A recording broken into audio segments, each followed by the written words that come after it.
बिस्मिल्लाहिर्रहमानिर्रहीम। Cess 501 assignment number 2 का आज हम सोल्यूशन डिस्कस करेंगे। तो अगर क्वेश्चन नंबर 1 की बात करें तो यहाँ पे कुछ ऐसा डाटा उन्होंने आपको दिया हुआ, ये सारा डाटा गिवन है। तो हमने यहाँ पे इसका क्या करना है, इसकी कैलकुलेशन करनी है। उन्होंने आपको टेबल भी दिया हुआ कि कौन कौन सी चीज़ें कैलकुलेट करनी है। तो आपने देखे होंगे, यूट्यूब पे भी सोल्यूशन देखे होंगे, व्हाट्सएप ग्रुप में जो सर्कुलेट कर रहे हैं वो भी देखे होंगे। तो उनमें उन्होंने क्या किया कि उन्होंने ये बस स्पीड को यूज़ किया, जबकि मैं जो यूज़ करूँगा मैं ये करूँगा डाटा साइज को यूज़। और इसकी मैं लॉजिक भी आपको बताऊँगा, बस सिर्फ यही डिफरेंस, और बाकी जो है कैलकुलेशन बिल्कुल उसी तरह से की गई है। लेकिन इसको यूज़ करने से जो आंसर है ना वो बिल्कुल उनसे डिफरेंट आएगा, चेंज आएगा। और मैं इनकी लॉजिक भी बताऊंगा कि मैंने ये यूज़ क्यों किया और मुझे क्यों परफेक्ट लग रहा है। तो चलें जी डिस्कस करते हैं। तो ये एग्जांपल आपको पेज नंबर 289 पे दी हुई है। तो यहाँ पे जो चीज़ें इंपॉर्टेंट है ना वो मैंने हाईलाइट कर ली है। सबसे पहले जो है ना वो है डाटा स्पीड है, वो 10 MB और उसके बाद पर सेकंड ओवर 100 MB पर सेकंड, और यहाँ पे बस भी लिखा हुआ है। तो यहाँ पे हम अगर देखें तो दो चीज़ें उन्होंने दी हुई है। उसके बाद है जो 5000 ये साइकिल हो गया, उसके बाद है 500 मेगाहर्ट्ज़ की उन्होंने स्पीड दी, और उसके बाद है 4 KB ब्लॉक्स। ये 4-5 चीज़ें उन्होंने दी हुई हैं। तो अगर हम यहाँ पे अपनी फाइल से मैच करें, तो यहाँ पे अगर हम फाइल से मैच करें, यहाँ पे देखें 100 MB पर बस, उन्होंने बस की जो स्पीड वो दी हुई है। तो यहाँ पे अगर देखें तो हमें बस की स्पीड 100 MB दी हुई बिल्कुल उसी तरह है। उसके बाद उन्होंने क्या किया कि साइकिल दिए 5000 साइकिल दी हुई। तो यहाँ पे देखें साइकिल पर DMA रिक्वेस्ट यहाँ पे 5000 ये भी दी हुई है। तो बिल्कुल ये चीज़ भी हमें मिल गई। उसके बाद ऑपरेट्स एट 500 मेगाहर्ट्ज़। तो यहाँ पे अगर स्पीड की बात करें तो ये भी हमें दी हुई, क्लॉक स्पीड जो है ना यहाँ पे उन्होंने दी हुई है। उसके बाद यहाँ पे ब्लॉक साइज की बात करें तो उन्होंने जो यूज़ किया वो है 4 KB ब्लॉक्स। और यहाँ पे अगर ब्लॉक साइज की बात करें तो यहाँ पे जो यूज़ कर रहे हैं ना वो 8 KB यूज़ कर रहे हैं एक मशीन के लिए। अभी हम सेकंड मशीन की बात ही नहीं कर रहे। अब यहाँ पे एक जो चीज़ थी ना, उन्होंने दिया हुआ eight data rate of 10 MB। तो यहाँ पे अगर डाटा रेट देखें तो हमें कहीं पे भी नहीं मिलता, हमें जो मिलता है वो सिर्फ डाटा साइज मिलता है। अब अगर आप YouTube के या दूसरे सोल्यूशन देखेंगे ना तो उन्होंने बस स्पीड को यूज़ किया। तो अगर आप क्लियरली यहाँ पे देखें इस वाले में, तो यहाँ पे उन्होंने दोनों चीज़ें ही दी हुई हैं, यानी कि डाटा स्पीड, डाटा रेट, और उसके अलावा बस स्पीड। अब बस स्पीड तो हमें यहाँ पे मिली हुई है, तो इसका मतलब इसको तो हम बिल्कुल भी यूज़ नहीं कर सकते, क्योंकि ये तो जो है ये बस स्पीड ही रहेगी ना, ये मतलब कुछ और तो नहीं बन सकता। यहाँ पे मतलब जो ये है ना डाटा साइज, इसका मतलब है कि ये जो है ये डाटा रेट है। उन्होंने जस्ट एक नेम चेंज किया, डाटा एट द रेट, ये वाली जो चीज़ है ना उन्होंने जस्ट इसको चेंज किया है। उन्होंने यहाँ पे इसको लिख दिया डाटा साइज। तो हम इसलिए इस वाले को यूज़ करेंगे अपनी कैलकुलेशन में, जबकि बाकी जो है उन्होंने जिसको यूज़ किया है ना उन्होंने इसको यूज़ किया है। इसलिए मेरे ख्याल में उनका जो आंसर है बिल्कुल रॉन्ग आएगा। तो आपने इसको फॉलो नहीं करना, जो आपको यूट्यूब पे सोल्यूशन मिलेंगे, जो आपको ग्रुप व्हाट्सएप ग्रुप वगैरह में मिलेंगे, आपने यूज़ नहीं करने हैं। अब जरा इसको देख लेते हैं, क्विकली इसको सॉल्व भी कर लेते हैं। तो यहाँ पे हमने करना है विद DM, यानी डायरेक्ट मेमोरी एक्सेस के साथ करना है। तो यहाँ पे एग्जांपल है। अब अगर सबसे पहले जो कैलकुलेशन की बात करें तो उन्होंने टेबल के अंदर ही हमें दी हुई DMA रिक्वेस्ट। तो यहाँ पे अगर टेबल में देखें तो उन्होंने 5000 और इसका 3000 दी हुई, तो हमने सेम एज इट इज लिख देना दोनों मशीनें के लिए। उसके बाद कॉस्ट पर DMA रिक्वेस्ट। तो उन्होंने यहाँ पे जो cost per DMA request find out किया ना वो यहाँ पे ये वाले किए। अब ये वाले यहाँ पे कैसे किए हैं, यहाँ पे उन्होंने जो स्पीड दी थी ना वो 10 MB पर 4 KB दी हुई थी। तो हम इसको क्या क्या करेंगे, तो यहाँ पे सबसे पहले तो हम जो 10 MB है ना उसको पहले हम KB में कन्वर्ट करेंगे। वो कैसे करेंगे, अगर ये 10 MB है ना तो इसको मल्टीप्लाई कर देंगे 1000 से। जब ये करेंगे तो इसका मतलब ये अब हमारे KBs में आ गया आंसर। अब हम इससे क्या करेंगे, इसको आंसर ये 4 से डिवाइड कर देंगे। जब ये 4 से डिवाइड करेंगे तो ये वाला आंसर कुछ इस तरह से आ जाएगा। अब यहाँ पे ये चीज़ उन्होंने यहाँ पे दी हुई है, सिंस 2500 DMA रिक्वेस्ट, यानी कि एक तरह से हमारी DMA रिक्वेस्ट बन गई है। वैसे उन्होंने हमें ऑलरेडी गिवन की हुई, लेकिन अगर वो ना भी दी हुई तो हम इस तरह से फाइंड आउट कर सकते हैं। अब जब ये हमारी DMA रिक्वेस्ट आ गई ना तो उसके बाद हम क्या करेंगे, तो उसके बाद सिंपली हमने ये करना, जब ये DMA रिक्वेस्ट आ जाती है ना तो उसके बाद हमने उसको मल्टीप्लाई कर देना, तो किससे, साइकिल से।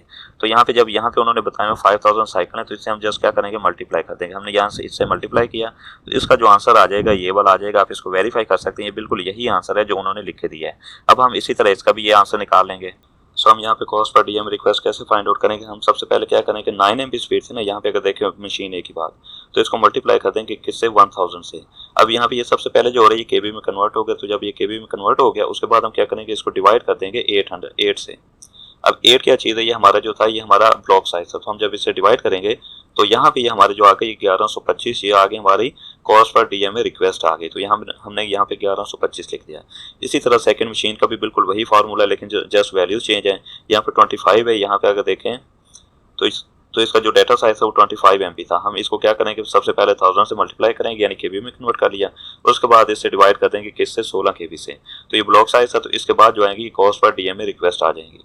उसके बाद जो हमने फाइंड आउट करना हुआ है टोटल टाइम रिक्वायर्ड। तो इसको कैसे हमने कैसे फाइंड आउट करना है, यहाँ पे अगर देखें एग्जांपल में, तो यहाँ पे 5000 साइकिल उन्होंने दिए हुआ था, और उसके अलावा जो है ना उन्होंने DMA रिक्वेस्ट ये भी गिवन थी, लेकिन हम फाइंड आउट हमने अभी कर ली है। तो ये मेथड, हम ये वाला मेथड, इस मेथड से।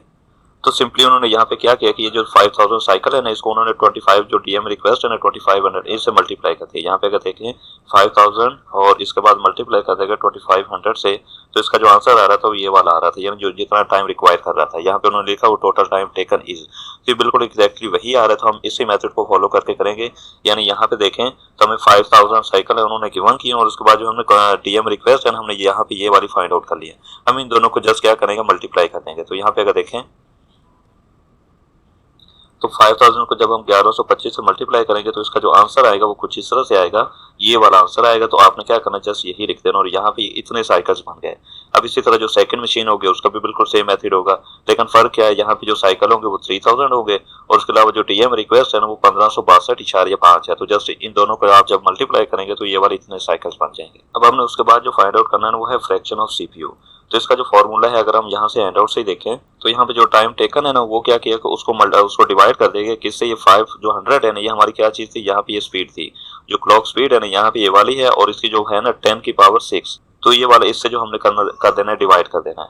तो ऊपर अभी हमने देख लिया जो टाइम रिक्वायर्ड आ रहा था वो कुछ इस तरह से आ रहा था। हम क्या करेंगे, इसको डिवाइड कर देंगे, किससे कर देंगे, यहाँ पे जो इसकी क्लॉक स्पीड है ना 500 mh है, तो हम क्या करेंगे 500 और उसके बाद 10 की पावर 10 रेज पावर 6 का मतलब है कि इसमें 6 जीरो और आएंगे, 1 2 3 4 5 6।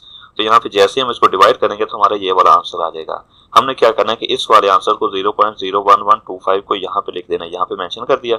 इसी तरह हम सेकंड का भी कर लेंगे। यहाँ पे जस्ट ये है कि 833 है, यहाँ पे अगर क्लॉक स्पीड की बात करें तो यहाँ पे उन्होंने 833 मेंशन किया, आपने इसी को मल्टीप्लाई करना है। अब अगर फर्स्ट मशीन की बात करें तो हमने क्या करना है, रिजल्ट इन परसेंटेज को फाइंड आउट करना है। तो ये कैसे करेंगे, सिंपली ये वाला जो आंसर है ना हम इसको कर देंगे मल्टीप्लाइड बाय 100 कर देंगे। तो जैसे ही मल्टीप्लाइड बाय 100 करेंगे तो ये आंसर आ जाएगा 1.125, और ये परसेंट है, आंसर इसका जो है परसेंट में है, तो हम इसको इस तरह से लिख देंगे 1.125%।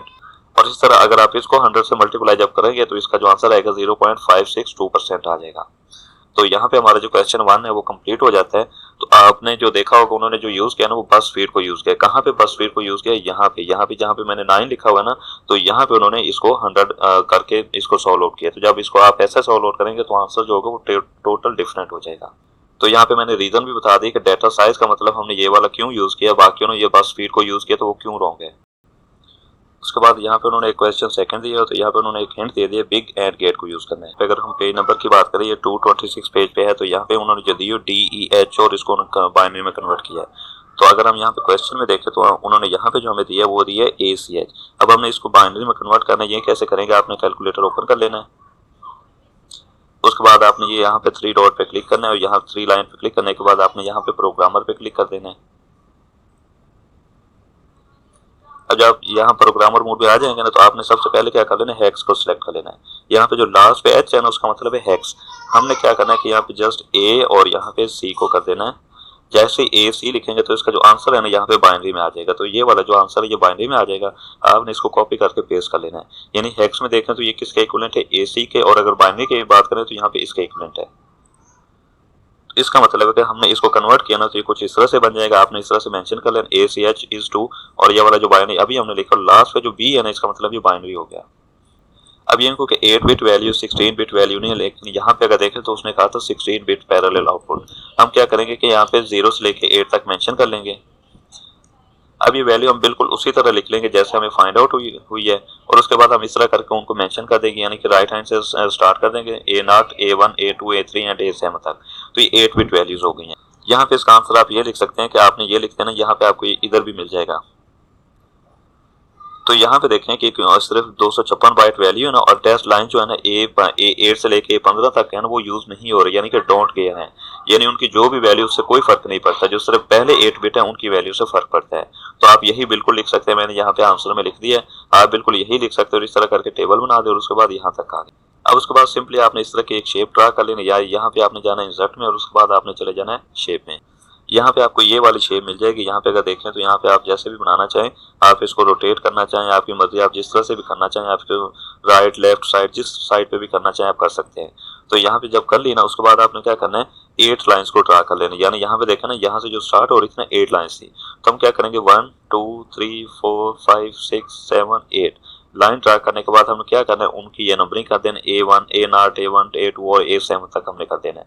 और यहाँ पे हमने इस तरह एक लाइन लगा के, अगर ना भी लगाएं तो कोई इशू नहीं, यहाँ पे आपने लिख देना है एड्रेस लाइन। और यहाँ पे इसका आ जाएगा आउटपुट आ जाएगा। आउटपुट आपने यहाँ पे F0 लिख दें, आप कोई और भी वैल्यू यूज कर सकते हैं, लेकिन बेटर है कि आप F0 ही लिख दें। तो यहाँ पे इस तरह से कुछ हो जाएगा। अब यहाँ पे ये वाली जो चीज़ है, ये क्या चीज़ है, यहाँ पे ये जहाँ पे 0 आ रहा है ना, वहाँ पे आपने ये वाला बनाना है। तो यह वाला भी आपको यहाँ से इंसर्ट में जाने के बाद शेप में आपने जाना है। आप यहाँ पे शेप में तो यहाँ पे आपको शेप मिल जाएंगे, आपने जस्ट यहाँ पे ड्रा करनी है। जैसे ड्रा किया आप इसको रोटेट कर सकते हैं अपनी मर्जी से, और इसको बड़ा छोटा भी कर सकते हैं। तो जिस हिसाब से आपने लाइनें लगाई हैं ना, उस हिसाब से आपने इसको एडजस्ट करके और यहाँ पे आके यहाँ पे इस तरह से करके इसको मैच कर देना है। और कलर भी आप मतलब सेम रख लें, अलग हो, कोई इशू नहीं है, आपकी मर्जी, आप जैसे मर्जी रख लें। तो यहाँ पे इस तरह करके आपने बना देना है। और उसके बाद यहाँ पे ये छोटा सा सर्कल आपने बना देना है। ये भी आपको यहीं से मिलेगा। आपने इंसर्ट में जाना है, इंसर्ट के बाद आपने शेप में जाना और यहाँ पे आपको सर्कल मिल जाएगा। तो यहाँ पे आपने एक और लाइन लगा देना, यहाँ पे उसके नीचे मेंशन कर देना कंट्रोल लाइन। और यहाँ पे ये जो बेसिकली स्पेस जो छोड़ी गई है ना, यहाँ पे हमने देखा था एड्रेस लाइन A8 से लेके A15 तक है ना, वो डोंट केयर है, यानी उनकी जो भी वैल्यू ना, हम मतलब उससे कोई हमें फर्क नहीं पड़ता। तो एक्चुअली जो आएंगे यहाँ पे 16 लाइन्स आएंगी, और यहाँ पे A7 के बाद A8 A9 इस तरह करके A15 तक जाना है। लेकिन क्योंकि वो बाकी उनको मतलब डोंट केयर है जो भी वैल्यू, तो इसलिए उनको मेंशन यहाँ पे नहीं किया गया।